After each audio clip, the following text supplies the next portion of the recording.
Mainit ang pagtanggap ng talent arm ng GMA Network sa hunk actor at dating kapamilya star sa pamamagitan ng pag-post sa kanyang pagbisita sa Sparkle office.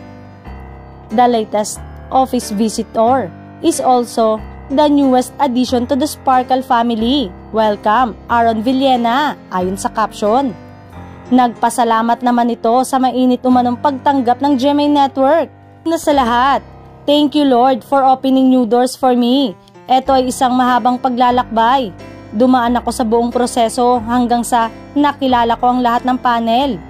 May mga panahon na akala ko marereject ako kasi I think I'm too old to be considered or be given a chance.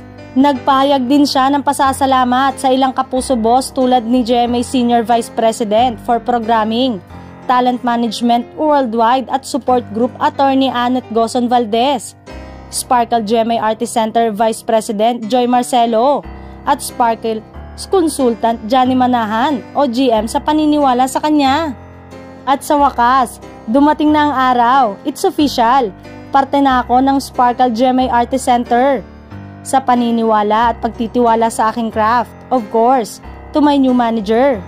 It was nice meeting you all. I'm really excited to work with you all. PS, hi to my handler Beng. Kasi wala siya kahapon so hindi ko pa siya na-meet. Muli, lubos akong nagpapasalamat sa napakagandang pagkakataong ito.